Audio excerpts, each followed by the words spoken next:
Germany. Mike answered his phone at Waterman's Inn. Good morning, Mike. It's Georgie. I hope I didn't disturb you. Not at all, Georgie. Is everything all right?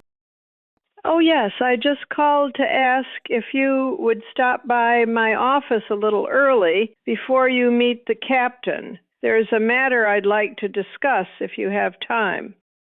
Sure, Georgie. Is 9 o'clock okay? Perfect. See you then.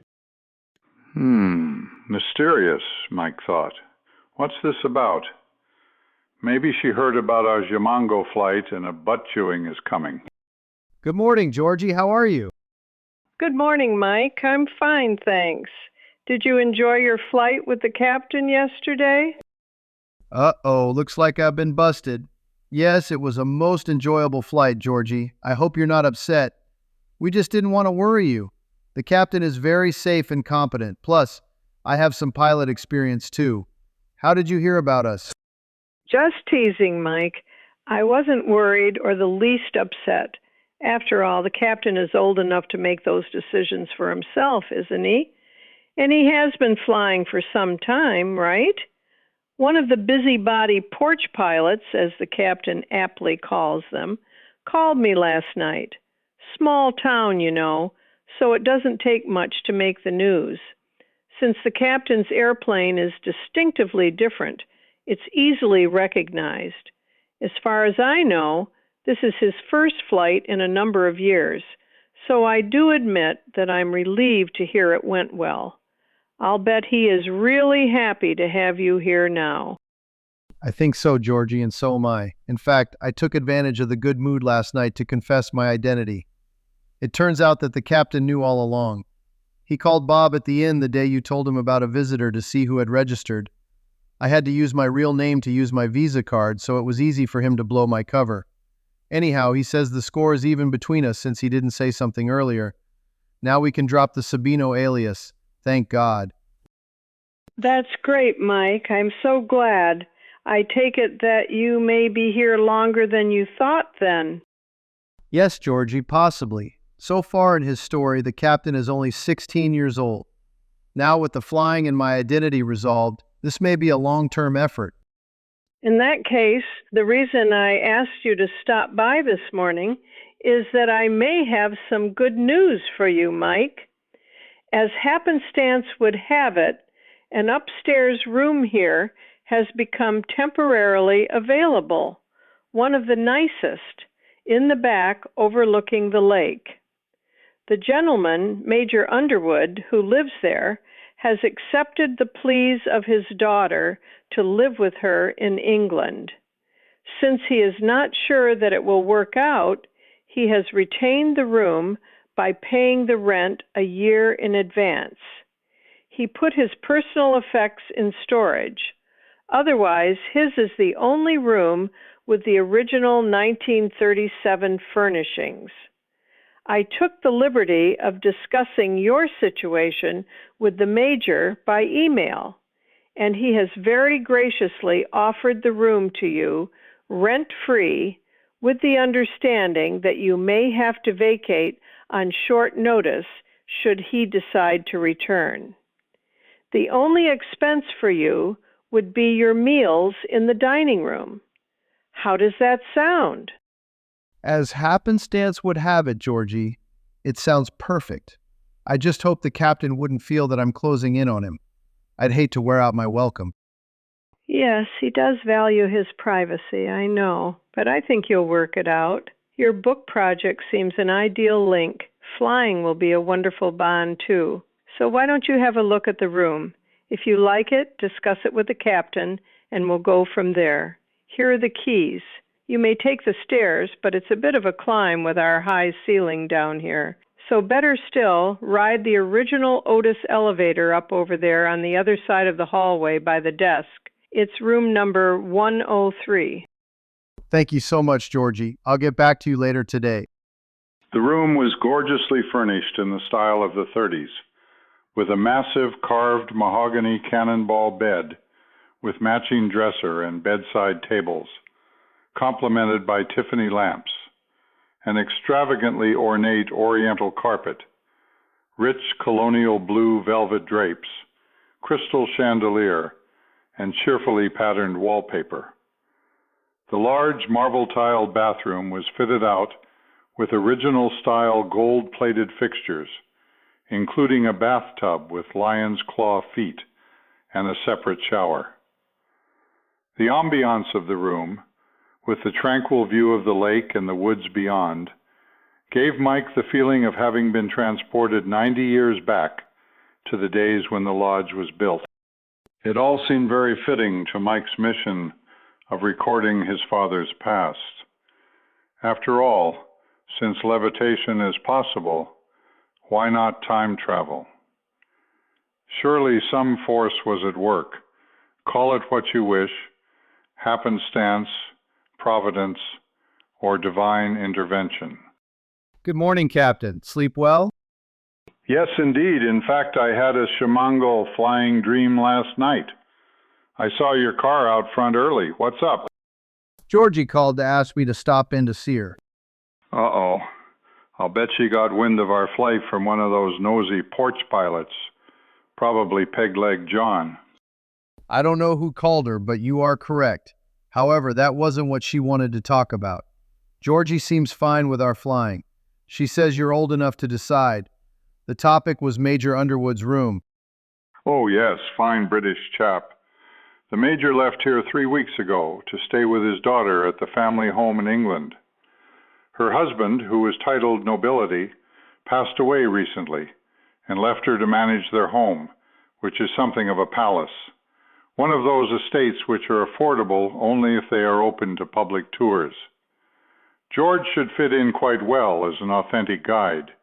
He is a very agreeable and intelligent raconteur, as all Brits seem to be. He said he is keeping his room here, in case being a castle keeper doesn't work for him. Don't tell me the room has been offered to you.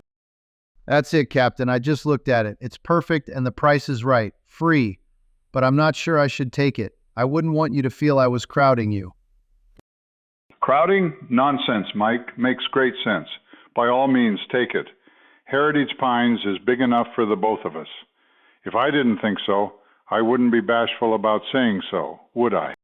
No, I don't think you would, Captain. I understand that bashful is an unlikely trait to be found in fighter pilots, right up there with humble, I hear. Okay then, I'll take it. I do love this place and it will save me a bundle. I hope Major Underwood enjoys being a docent because at the rate we are going, this book project may take a while. I'm glad you had another flying dream. Do you think our flight inspired it? Yes, I do, Mike. I had pretty much lost hope of flying the Chimango again.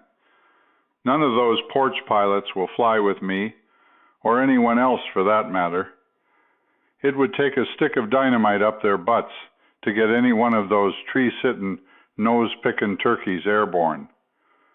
All they do is hang around the ready room, playing solitaire, pointing the scheming finger of scorn at everyone else, and convincing themselves they are the most enlightened intellectuals of the century. They're such screwballs they actually believe they invented a perpetual motion machine, which they have somehow been unable to demonstrate for 20 years. I had all the fun I could stand with them early on, but when the pukin dogs are in town, I set them loose on them. The porch pilots will never get over those episodes. Anyhow, as you said, let's get on with passing through. Where were we?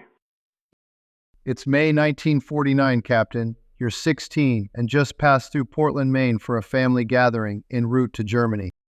Right. My parents and I boarded a troop ship in New York for a 10-day passage to Bremerhaven. It was Mother's and my third ocean passage, but the first with Father. We saw little of him, though, since the men and women were in separated berthing spaces. It was a smooth trip in fair weather all the way, after winter storms and before hurricane season. I loved being at sea again and spent every minute on deck watching the waves. From Bremerhaven, we traveled south by train to Augsburg. It had been only 4 years since the end of the war, so there was still much evidence of the vast scope of destruction on the landscape, as well as in the faces of the people, especially in the British and Russian zones, where the victors' emotions ran deeper and their reconstruction interest did not. In the American zone, there were fewer signs of devastation, but it was difficult to adapt to the Germans' prolonged, expressionless stares at us. Cities like Nuremberg were 75% destroyed, estimated from the evidence of aerial photos. Nevertheless, streets had been cleared of rubble, and old ladies carried stones and bricks to rebuild the shells of cathedrals and downtown buildings. Old men had small children pick up GI's cigarette butts for them.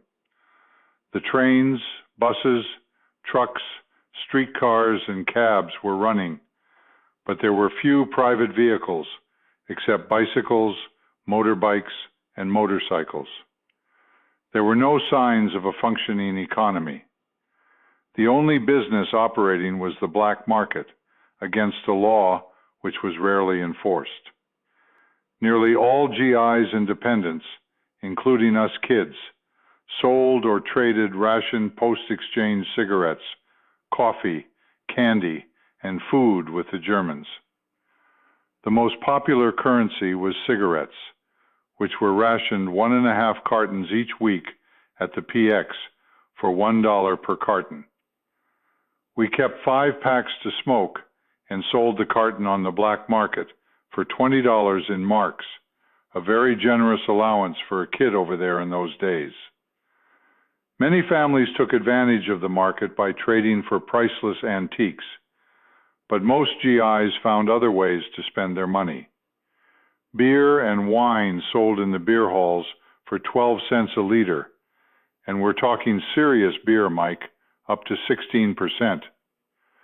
Then consider the fact that there were 8 million more German women than men after the war. The Jews were not the only ones killed in World War II, nor for that matter the only ones to die in Nazi concentration camps. Captain, you're not suggesting that the Germans were victims, are you? Of course not, Mike.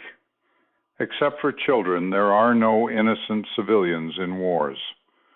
All adults share the responsibility for their nation's acts. Hitler had good reason to believe that he was carrying out the will of the German people. But did you know that all the Nazis in Germany had been killed? There was not a single one left alive anywhere. We knew that because all the Kraut survivors proclaimed that they always hated Hitler and had never been Nazis. Those hundreds of thousands of Sieg Heiling civilians filmed at places like Nuremberg in 1939, plus the animals who ran the camps, all dead. Imagine that, Mike, all dead. And of course, not a one of the survivors had any idea what was happening in the concentration camps until we rounded them all up and marched them through the camps immediately after the war, with everything in place just as we found them, with thousands of stacked up rotting corpses shot in the backs of their heads when the bastards ran out of gas for the ovens. I'm simply pointing out the numbers, Mike. Millions of German women were aging widows with children, but without financial means or homes. Marriage and job opportunities for women were nil. The rich GIs were obviously the most natural and attractive survival option. As a baptized Southern Baptist, Captain, how did you feel about such behavior by these women? I found it difficult to believe in hell, Mike. Many German women were making survival choices in desperate situations that their American sisters would never have to face. So German women would be damned, but American women saved? Everyone believes he acts on rational reasons for the choices he makes in life and death situations. Who's to judge? What about the morality of the GIs, Captain? Not for me to judge, Mike. Many young GIs were enjoying their first freedom away from home in a foreign land and did not handle the booze well. But I don't want to give you a one-sided impression. Historically, virtually all of our military men behaved admirably overseas in peace as well as war. By 1949, few of the GIs in Germany had experienced the war firsthand, so they felt little animosity toward the Germans. Many GIs compassionately contributed to the survival of the elderly and children in the villages and on the farms. As in all wars, millions of GIs came home with war brides, sometimes much to the chagrin of their families. Imagine what it was like to take a girl from Munich home to the folks on the farm in Mississippi. I expect there were many regrets and unhappy outcomes for all, Captain. War isn't the only possible hell on earth, is it? Indeed not, Mike. I had already seen many of these war brides married to guys in fathers' bands in the States before we went to Germany. German women were accustomed to the authoritarian oppression of European men and courts, but very soon learned their U.S. rights over their kinder, gentler American husbands. It was a gruesome thing to witness. I should have learned that it is not possible to import a foreign wife into the U.S. and not to expect her to change into an American, but I didn't. I look forward to hearing more about that, but how were the Germans governed and what was their attitude, Captain? During that transition to self-rule, the American zone was governed by the State Department's HICOG civilian government. The Army administered operation of many of the hotels and resorts. Army military police did a good job keeping the GIs out of trouble, and the German police kept civil order. The Germans were compliant because they were just damn glad the war was over and that they were not in the Russian zone. Their defeat was complete, and there was no fight left in them. The closest thing to a German uprising was when they successfully stopped the army from chlorinating the Munich water system, the prime ingredient in their beer. Still, the trains soon ran on time again, as they were famous for doing under Nazi rule. American dependents were housed in homes of owners who were generously compensated and resettled elsewhere. In the interest of boosting employment, each American household was provided a full-time maid. U.S. high schools were consolidated at major cities like Munich, Frankfurt, Nuremberg, and Heidelberg. I attended Munich High, a 2-hour train ride from Augsburg, which meant the boys' dormitory for me, with most weekends at home. Hallelujah, escape. There were only 200 of us in the entire student body at Dependents School Division for the High School Department, Munich, Germany. The boys' dormitory at 85 Harthauserstrasse was a 3-story private mansion with a swimming pool and tennis court in Harleching, one of Munich's finest undamaged residential neighborhoods.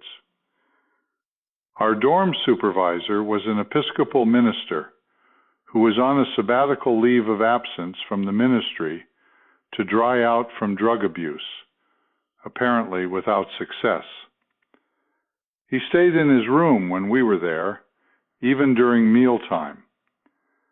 We very rarely saw or heard from him.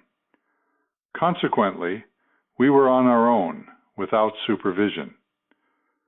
We came and went at any hour of the night, and there was no minimum drinking age in the Munich beer halls and nightclubs.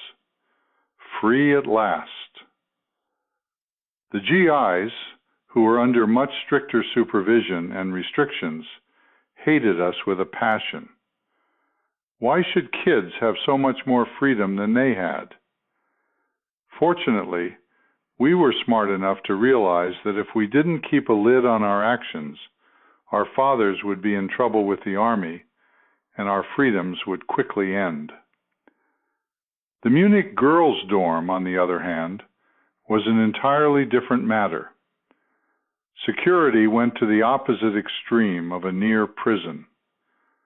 They had a controlling middle-aged bitch, Mrs. Mansour, known as Mrs. Man-Sour, always visible, to the point of entering the girls' rooms unannounced at all hours. Bused to and from school, the girls were otherwise allowed out only for supervised activities, such as our teen club. Boys were allowed only in the living room after school, before dinner. German security guards, armed with automatic weapons, patrolled the dormitory grounds day and night, and warned the girls sneaking a smoke to go back inside off the balconies. So, compared to the kids of parents stationed in Munich and living at home, we dorm boys were far freer, while the girls living at home were much freer than the dorm girls. Quite a change from Georgia, Captain. But with all the availability of beer and German girls, wasn't there even more opportunity for those bird nests in your hair? No, Mike. Thankfully, the changes in Germany were all positive. We rarely interacted with Germans. It was May, near the end of my junior year, when we arrived, so I had only 6 weeks before summer vacation at home in Augsburg. Academically, I was way over my head, but the outstanding teachers made allowances for kids like me, and I felt very thankful for the warm welcome of my classmates. Well, that was a short escape from home for you then. How did the summer go, Captain? Surprisingly great, other than a curfew. Father said that if I lived at home until I was 90, I would still have to be home by 11 o'clock. No doubt he was encouraging my permanent escape, too. Initially, I sometimes hung around the band quarters with Father, who was now a master sergeant and acting band leader. I especially enjoyed rehearsals and started practicing on a baritone, but that ended in tears of frustration for me when I was unable to play a difficult passage well enough to satisfy Father's impatient rage. I didn't go back and did not touch another instrument for 10 years. Otherwise, as always before, I was left to my own devices. My only schoolmate in Augsburg was Johnny Bell, a tall, blonde, curly-haired, blue-eyed, slap-happy, and agreeable pal a year younger. We rode our bikes for miles into the countryside and through the pristine Bavarian forests, where trees were planted in rows and all undergrowth was cleared away.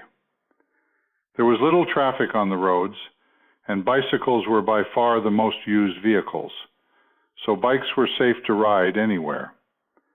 On one outing, we found a riding stable and rented horses, my first ride since Panama.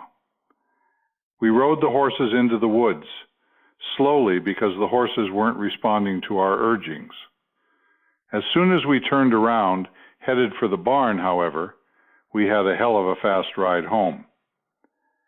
Augsburg was a relatively small city, noted during the war for being home to the Messerschmitt airplane factory, which manufactured their most widely used fighter of the war, the Bf-109. Only the twisted steel beams of the factory remained, and there were no signs of reconstruction interests at the site. About the only businesses open were Gasthaus beer halls, where besides 1-liter mugs of beer, the fare mainly consisted of delicious breads, pickles, and wurst. At home, we had Elsa, our likable, tough, hard-working, sinewy, middle-aged maid. Also with the house came a dirty, all-white cat with the shakes. Shaky was dirty because she didn't groom herself. Except for that and being shaky, which we ascribed to shell shock, she was normal. Then my parents bought a puppy. Not just any puppy, but Brando von der Maria, the son of the champion Schäferhund of all Germany, Krallo von Houndstetten. Brando and I got along beautifully. When he was small, his doghouse was big enough for both of us, and he loved to roughhouse as hard as we could. He would bite without ever breaking skin, just hard enough to raise fast-healing welts. Brando loved Shaky, too. They ate from the same bowl, and Brando often picked up Shaky by the scruff of her neck, vigorously shaking her back and forth, with tail and legs a blur. Shaky took all this with good nature, but when she tried to walk away, Brando often flattened her with a big paw on her shoulder and picked her up again for more shaking. Mother feared for Shaky's survival as Brando grew. Then Shaky disappeared. Meat was hard to come by for Germans, and it wasn't uncommon for them to eat dogs, so there weren't many running loose in the hood. Boxers were rumored to be their favorites. Schäferhunds were so revered and expensive, however, they hardly ever ended up in a stew. Finally, Mother confessed to having given Shaky to Elsa to dispose of to a hungry family. Tells you something about Maine farm girls, doesn't it, Mike? Anyhow, a few weeks later, as the song goes, the cat came back, and there was no more talk of eating Shaky.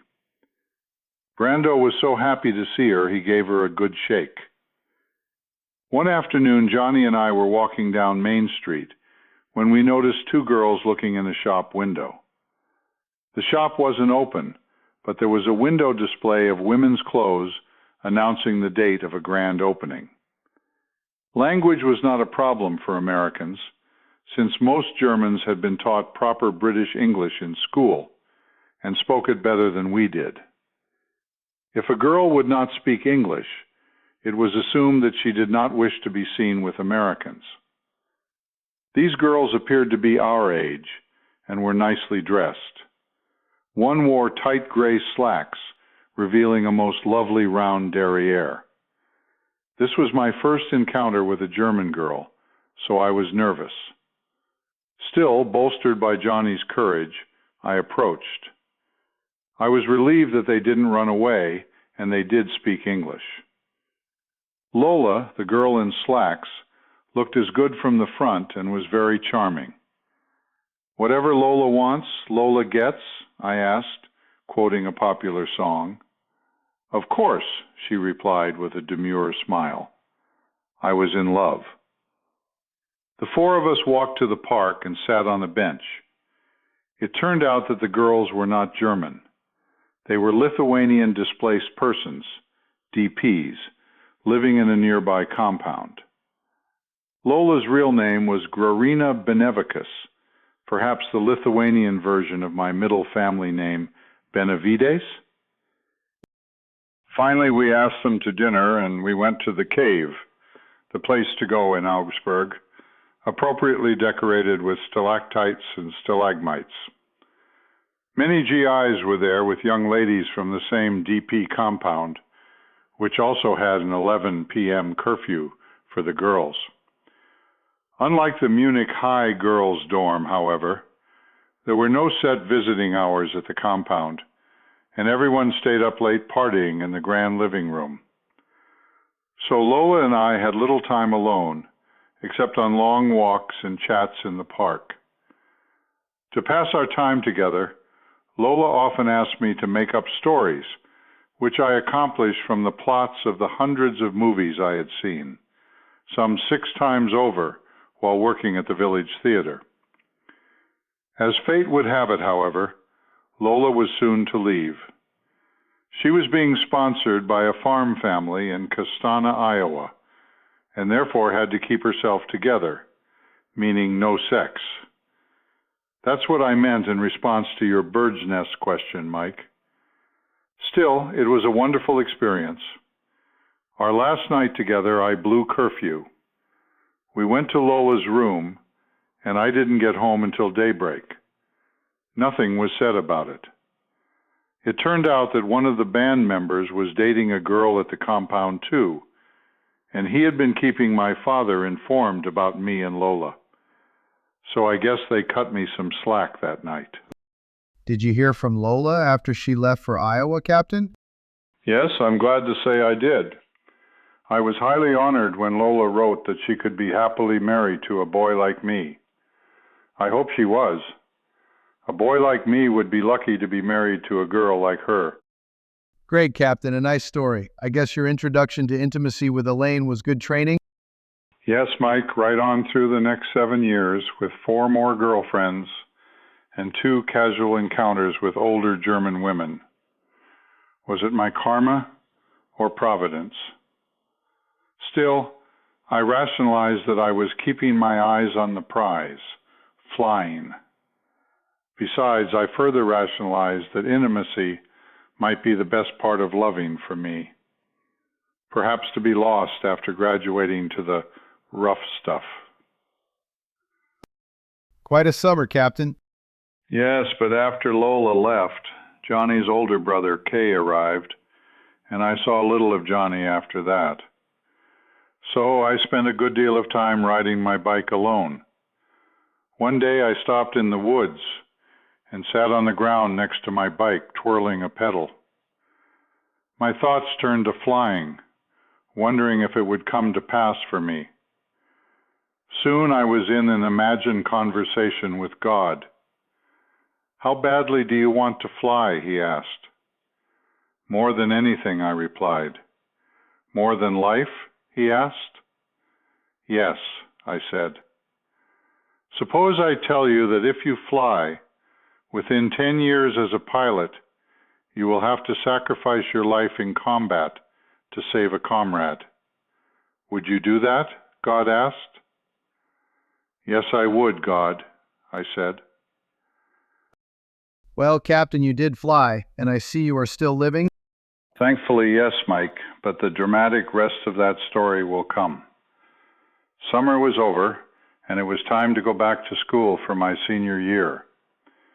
There was such a high turnover of students during the summer that I was something of an old-timer at the dorm, so I settled in quickly.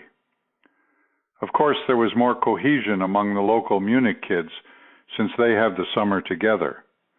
Nevertheless, there was an open welcome and genuine camaraderie among all of us. Army brats truly are a uniquely outstanding bunch of highly mature people, Mike. Since there were so many coming and going, with such little time to get acquainted, the girls formed a society called the PPDs, Pookie Peroxided Dames, named for the identifying streak in their hair, pretty racy stuff for 1949. One of the PPD functions was to expedite pairing up girls with boyfriends. My PPD designated girlfriend was a lovely tall girl named Virginia Ginger Carmichael, who suited me fine, except that she was a dorm girl from Berchtesgaden, so we had little opportunity to get acquainted. Sound familiar? Our only private lights-out time together was during a gathering at one of the PPD's homes while the parents were away. Since we were virtual strangers, it was rather awkward. At the winter formal dance, December 21st, 1949, I wrote in Ginger's dance card, "Ginger, I will remember tonight, and you, the rest of my life. I think you're the swellest girl I've ever known, and I like you very much." A few days later, Ginger said that she would rather not go steady any longer. Still, there is a photo of us together at the girls' dorm in the yearbook. Was that a word-for-word dance card quote, Captain? An exact word-for-word quote, Mike. I wouldn't make up something so corny now. Very impressive memory, Captain. How is it that you recall it? I have a good reason to, Mike, as you will see, much later. You must have been heartbroken when Ginger dumped you. I didn't take the heave-ho too hard, Mike. Soon after, there was a tug on my jacket sleeve in the school hallway. It was so dark I could barely see that it was Orly Winky Jones, a PPD member who wrote the In Tune with the Teens column in the Army's Stars and Stripes newspaper. "We're having a party at Joan's house Saturday night. Want to go?" she asked. "I'm supposed to go home this weekend," I replied. "Call your parents and tell them you're not coming," she said. And so I did. One of my serious flaws with women is that I am easy. All the PPDs except Orally were in established relationships. A few had gone all the way. So shortly after the party began, the other couples drifted off to various rooms and the lights went out. There I was, sitting on a couch in the dark, engaged in heavy petting with a stranger named Winky, my new steady. Any port in a storm, Captain? Yes, well, there wasn't much of a storm, Mike, but it was a hell of a port. Aurelie, a junior, was a town girl living with her mother, Helen, 2 younger sisters, baby brother, and stepfather Clayton, a high-ranking civilian public relations director with the HICOG government, who looked exactly like Teddy Roosevelt in a 2-story Harlacking mansion. Helen was an exceptionally dynamic, intelligent, and interesting woman. She had been a professional student at the University of Chicago during the Depression.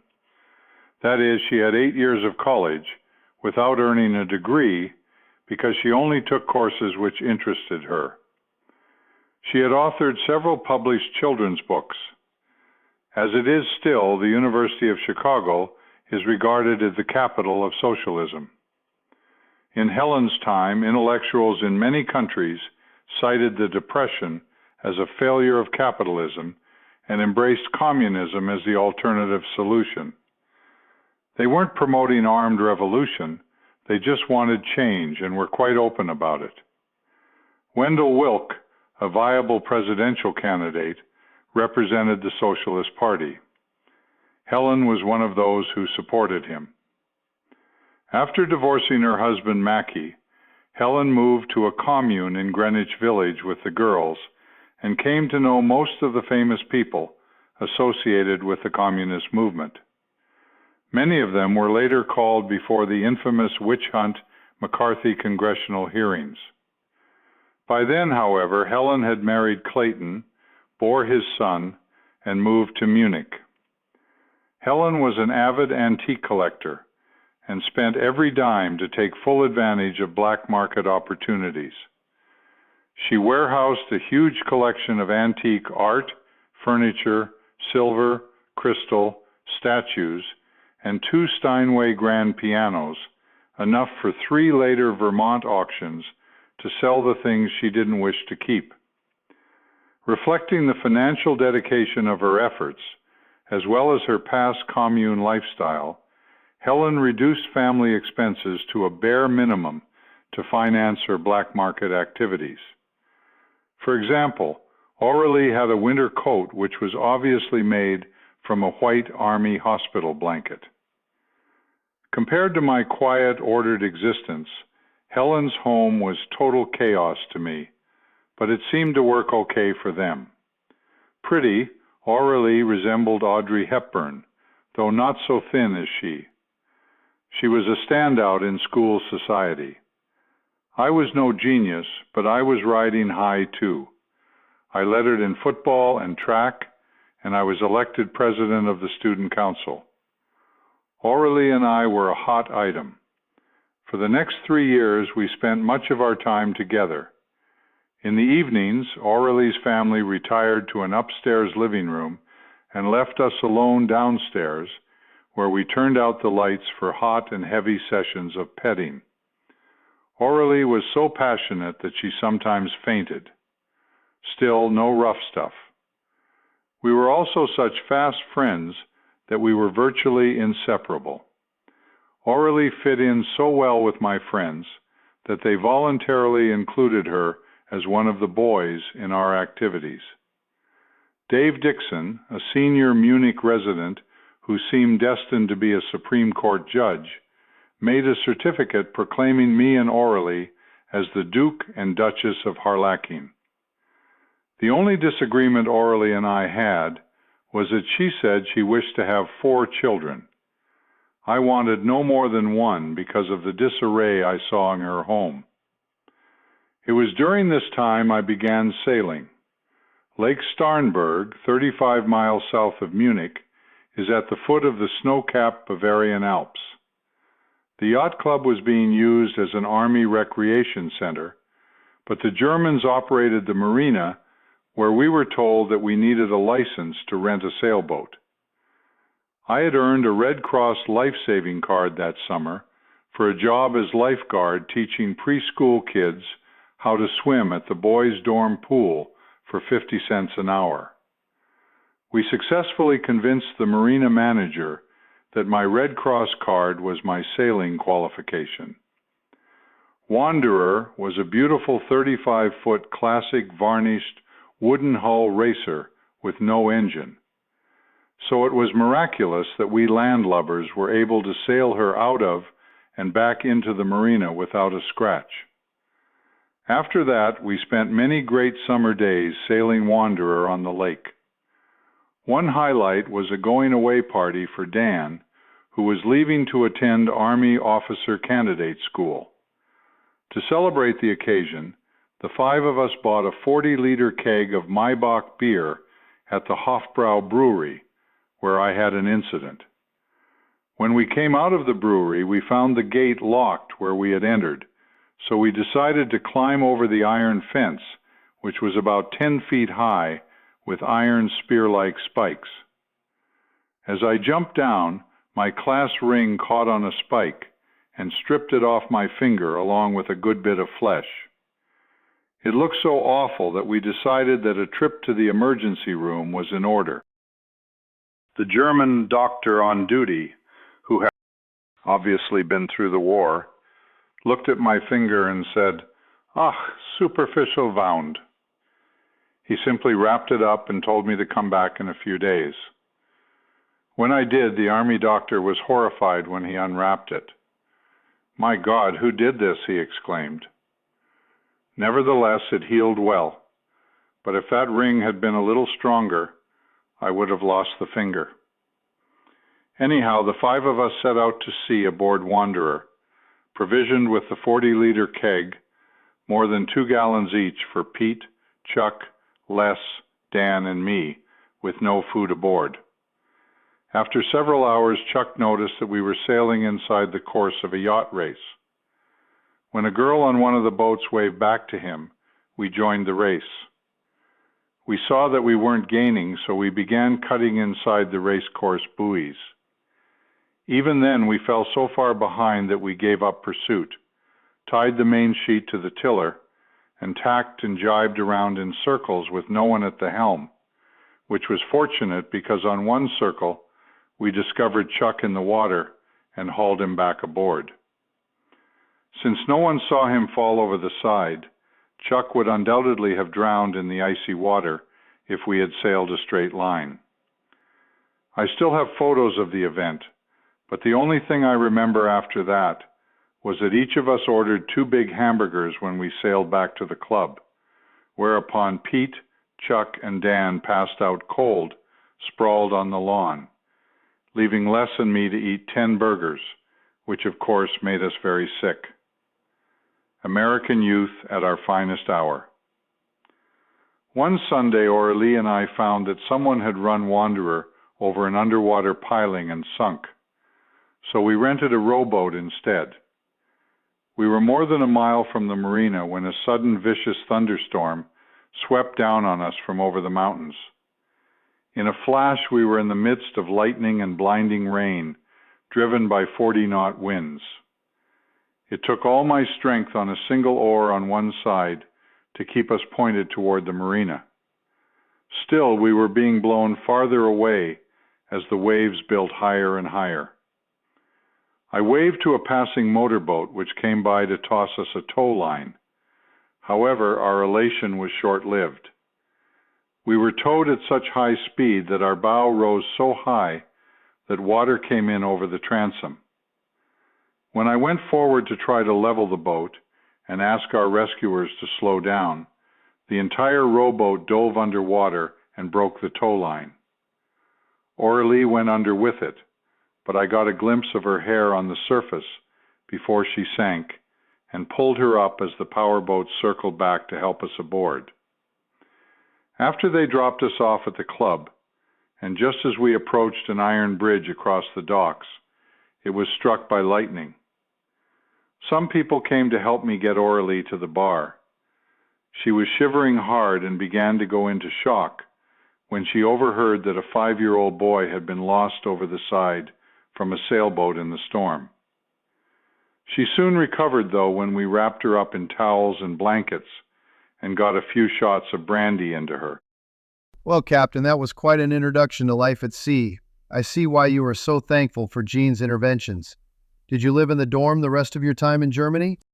No, Mike, the timeline is fuzzy in my memory about my parents' movements in Germany, but briefly, during my senior year, Father was transferred to Munich to take over a band from a drunk. Just a short aside about Father's leadership style.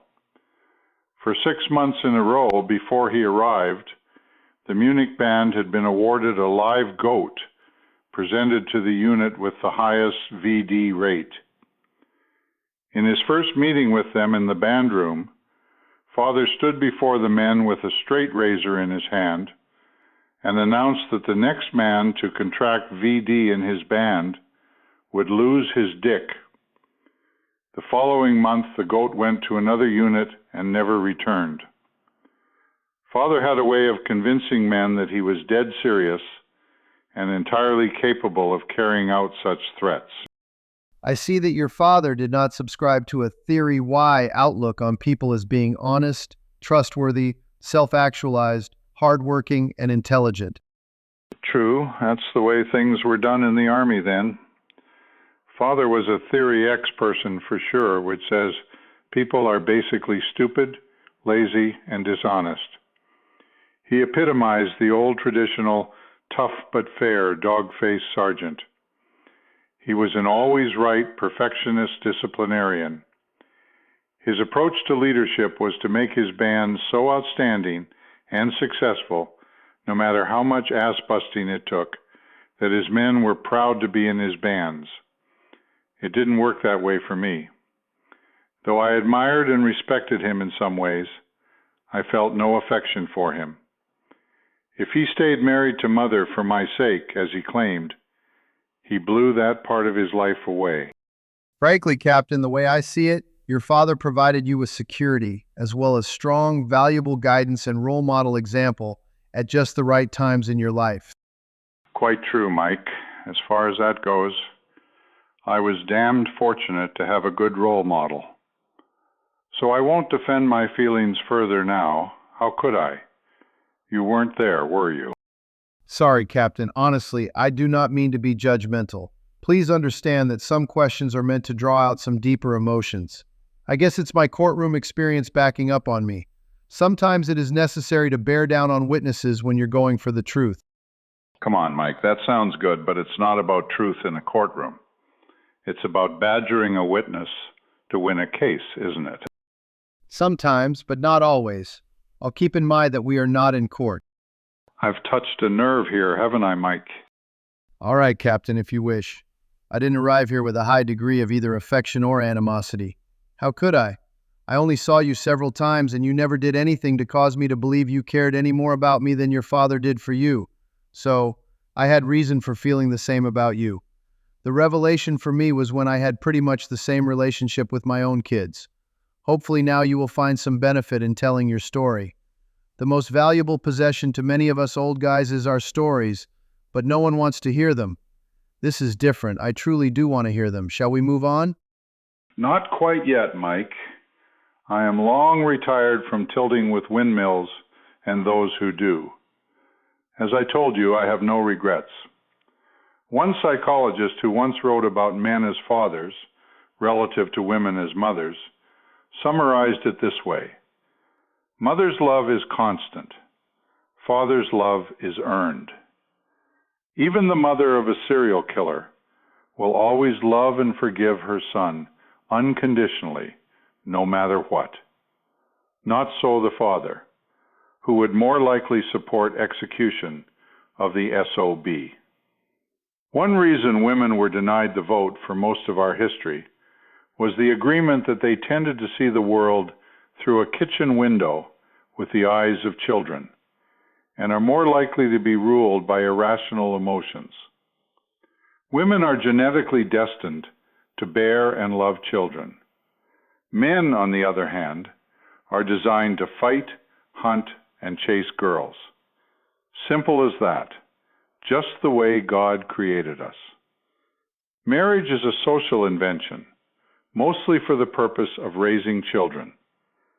The awful truth is that once Dad has done his impregnation and security duties, Mother naturally turns her love and attention to her children and shuts down on the old man in the inevitably correct expectation that he will stray to other beds, thereby socially justifying herself in cleaning him out in court. In Latin countries where divorce may not be considered an option, and after good Catholic mothers bear all the children they can stand, it's not unusual for fathers to take a mistress. As long as he's discreet about it, Mother gives tacit approval. So, Mike, I believe that infidelity and divorce is frequently not the husband's decision, though he may well not recognize it because of the guilt and punishment assigned to him. Another psychologist wrote that whereas boys once traditionally grew up alongside their fathers on the family farm or apprenticed in his profession, the Industrial Revolution resulted in separation between father and son, leaving boys in a female-dominated environment at home and at school. With less male identity, men tend to spend their lives with women like their mothers. But enough of that speech. I am grateful to have the opportunity to tell my story. I welcome your challenges too, Mike, as long as your expectations are realistic. After all, we are just two guys who happen to be related, trying to do our best in life. Now, where were we? Okay, Captain, I'm glad for your views, which may be typical of fighter pilots. Nevertheless, my sense of it is that is only the public side of you, and that there is, or once was, a warmer side. If so, Mike, I lost touch with it. A saying in naval aviation is that everyone shits on the good guy. There's no place for good guys in the cockpit of a fighter. The grisly truth is that most aerial combat victories are won by pilots who sneak up on their victims and shoot them in the back without them even knowing there was someone behind them. I must admit, however, that one value of recalling my youth now does stir up innocent passions and dreams. However chauvinistic some of my views may sound, I did once strongly believe that there was no higher purpose in life than to achieve a lasting, loving relationship. When I found myself in unhappy situations where that was not possible, I resumed the search. My own fault was in making wrong choices. I was too easygoing into relationships, but too demanding in expectations once in them. The fact is, however, that there is no way to predict how a marriage will work until you're into it, is there? So I was married 6 times. However, note the fact that I averaged 12 years and tried not to repeat the mistake of marrying the same type of woman twice. As Elizabeth Taylor once said, at least I was honest enough to marry them all. I can relate to that, Captain. Back to Munich in 1950, your senior year, you said that your father was transferred to Munich, so you had to leave the dorm to live with them. Back to captivity and an 11 o'clock curfew. Yes, but since I had Aurélie in my life most of the time, it didn't seem bad this time. The days flew by so fast, I cannot recall details now, but it was a good year. Thanks to Clayton's position, we saw all the Munich opera productions from Hitler's box. Our senior class trip was a voyage down the Rhine River aboard Hitler's yacht. Before graduation, however, Father was transferred back to Augsburg, and I went back to the dorm. First, another story about Father. Although he was still a master sergeant, he had served as the band leader in his 2 previous assignments, which is a warrant officer's job. When Father checked in at Augsburg, he discovered that there was a captain in another unit who had been assigned administrative command of the band. Father immediately went to General Abrams' office and demanded reassignment. If Father was not to be the commanding officer, he wanted no part of it. After considering the demand, General Abrams dismissed Father with the promise to take care of relieving the captain, and went back to reading.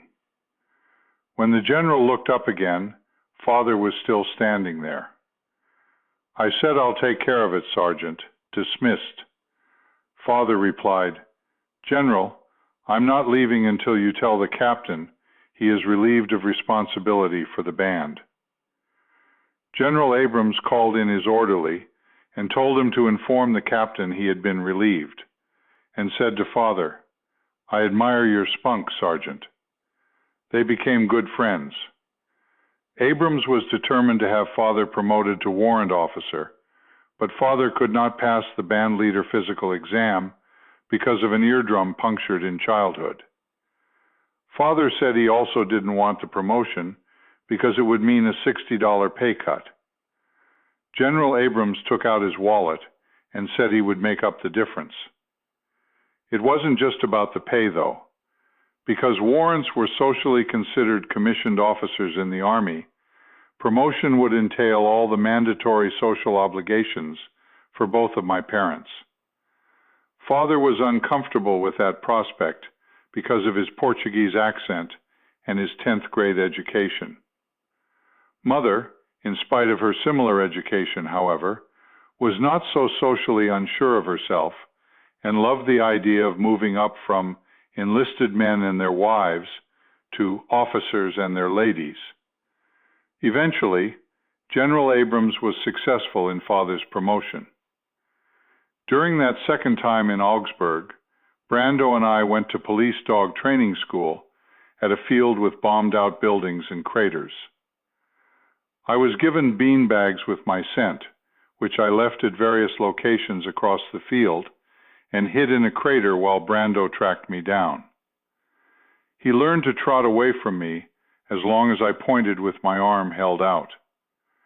When I dropped my arm, Brando stopped, turned, and sat facing me until I put my hand on my chest, whereupon he ran to me and sat at my feet facing me.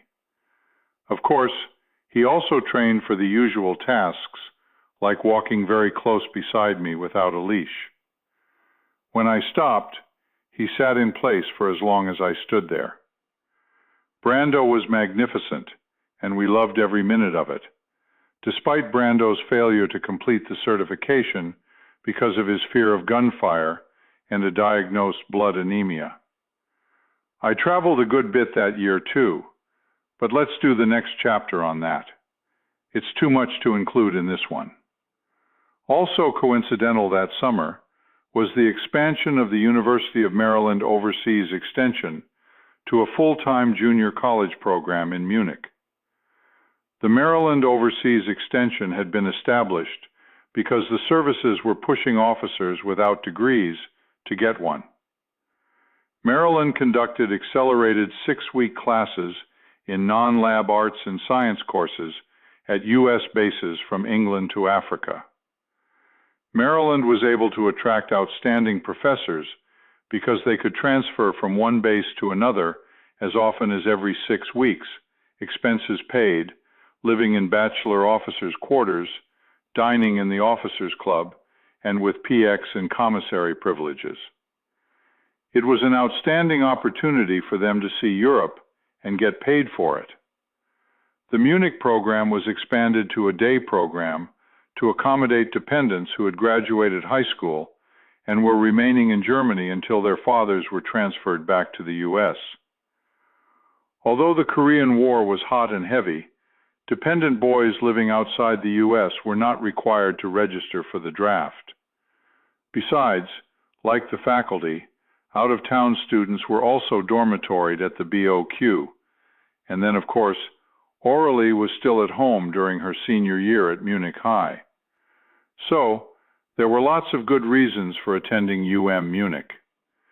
It wouldn't be a financial burden to my parents either, since I paid my tuition with the savings from my 5 years of working Georgia jobs. My escape was back on track, better than I ever dreamed. 55 of us enrolled in that first class. Many had been out of high school more than a year, and there were nearly the same number of men and women in the BOQ building we had to ourselves. The women had the entire second floor, and we had the third floor, 2 to a room without supervision of any kind. For the most part, the women dated officers, and the men dated German girls. Kenny, a pretty good trumpet player, got a running start at becoming an alcoholic. One evening we carried him to his desk before class and put a pencil in his hand as he stared unblinking off into space. Another classmate celebrated his birthday with 19 shots of cognac. We were not sure he was still living when we deposited him on his bathroom floor next to the John. Things started to get out of hand when one of the men's rooms was furnished with wall-to-wall mattresses for group gropes with Fräuleins.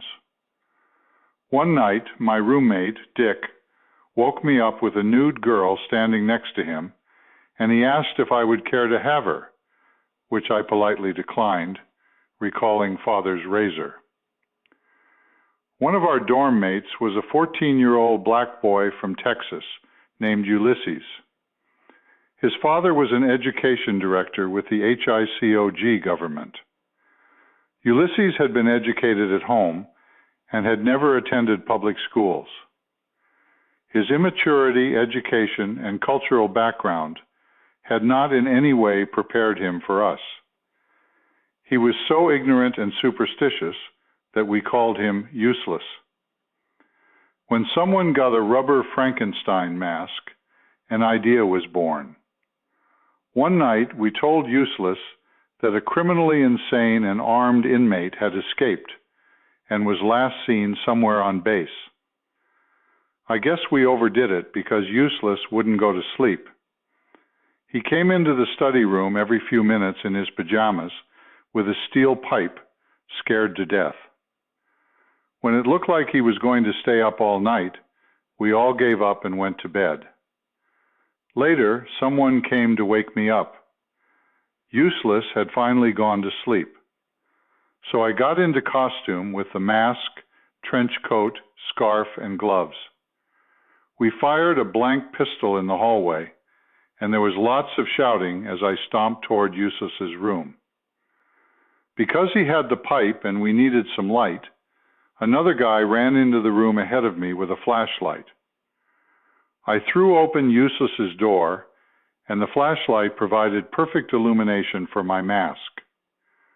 Useless froze with eyes wider open than I ever imagined possible. Then he jumped under his blanket and covered himself up, screaming at the top of his lungs. There were no repercussions from his father, except that soon after Ulysses left school. There was one other mask event, though. One night I wore it down the middle of a dimly lit street off base with a few of my buddies out of sight. As I approached a streetlight, a German on a bicycle came toward me. When he was close enough to see the mask, he did something I never saw another German bike rider do. With an expression of total horror, he stood up on the pedals and sped quickly down the street. Fortunately, sanity soon overcame the frivolity, and life settled into a reasonable academic atmosphere. Dick and I even built a couple of model airplanes. His was an original free flight model designed to resemble a hawk. It successfully flew out of sight on its first flight because we put too much fuel in it. The faculty and the courses were a great intellectual awakening for me. For lack of anything better, I was a history major. Many of the faculty stayed on at Munich rather than moving to other bases, so we were pretty much a big happy family. Several of them regularly dined with us and even weekended with us at the Garmisch ski resort atop a 2.5-hour tunneled cog rail ride inside the mountain to the top of the Zugspitze, which had a hotel with the highest bar in Europe. It was operated for the Army, so rooms were $1 a night, ski equipment was 75 cents a day, and drinks were a quarter. At that altitude, far above the tree line, 4,000 feet straight down to the valley on the east side, it didn't take many drinks to do the job. Aurelie and I shared a room on these superb weekends, and it was great to spend all night alone without her family nearby. Needless to say, there were times when our self-imposed celibacy nearly went by the board. The Zugspitze was a great place to learn to ski. The southwestern side was a shallow slope without rocks or trees. There was no lift, so we had to climb up to the edge of the cliff, point our skis down the slope, and just go straight, fast as hell until we fell. Because of the altitude, we could still ski in May in shirt sleeves. By then, there was a thick crust of snow on the surface, which skis could not penetrate. So we really went fast as hell then. Problem was, if you fell on an elbow with your sleeves rolled up, the crust would badly scratch up an arm. One memory that stands out was the time the psychology professor and I braved a blizzard that was blowing so hard we had to crawl up to the top. Blowing snow so limited visibility that we came within a foot of crawling off that 4,000-foot cliff. Hot buttered rums at the bar tasted especially good after that adventure. In February 1951, I went to Frankfurt to take the physical exam for the Navy ROTC scholarship, which amounted to tuition, books, fees, uniforms, and $100 a month to any of the 55 best universities in the U.S., and a regular commission on graduation. I was so nervous about the eye exam that my armpits dripped sweat like a leaky faucet, even though I was sitting on a table in my underwear with the windows wide open. I flunked the exam because my blood pressure was over 200. I was convinced that my high blood pressure was due to a sympathetic nervous reaction, so I checked into Munich Army Hospital for a heart check, where they documented my heart condition every hour for 3 days. Thankfully, it was normal. The following year, I returned for another try. My pressure was still above normal, but I had a formal statement from an Army doctor to Navy summarizing my hospital checks. When I appeared before a review board, I was asked why I wanted to join the Navy. I said that I wanted to fly. I was asked why I didn't join the Air Force. I couldn't very well say that it was because Air Force did not offer a scholarship, so I said that I also wanted to go to sea. I was selected as an alternate, so I had little hope of continuing college when we returned to the U.S. My backup plan was to apply for the Naval Aviation Cadet NAVCAD program, which required only 2 years of college, but with my blood pressure problem, I could no longer count on ever getting a pilot's license, much less a Navy scholarship. I did not have the slightest idea of a backup career plan or ambition. My future looked bleak indeed.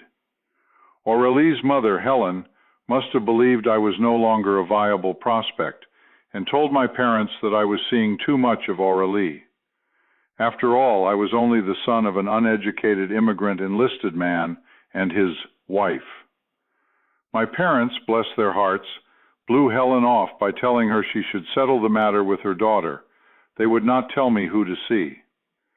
This was the first indication I had of Helen's disapproval, though there were two related mysteries I did not understand until years later. Since Clayton was with the State Department, they had 30-day annual vacations in the U.S., for which they rated transatlantic passages aboard luxury liners like SS United States. Aurelie returned from her 1950 summer devastated. She cried a lot, but refused to say what had happened, except that she had a very bad encounter with her father Mackie when she visited him in New York. Whatever had happened, the effects did not go away. I knew it was serious, and I had a nagging feeling that it was important to our relationship, but Aurelie would not reveal it until 1968. The other mystery was my misgivings about Clayton's character, although I couldn't pinpoint any reason for it. Then, as the time for us to leave Germany approached, the sky brightened for me. A Navy letter arrived congratulating me for becoming a primary candidate for the NROTC scholarship. I was to go to the University of New Mexico at Albuquerque the coming school year on a 4-year scholarship. Father was so impressed that he actually shook my hand, congratulating me for doing it all on my own. Navy had accepted that my high blood pressure was not serious, so there was hope for the best. Thank God, I was back on track. A good stopping point before talking about travels in Europe, Mike. Don't you have to tell Georgie you are taking the Major's room?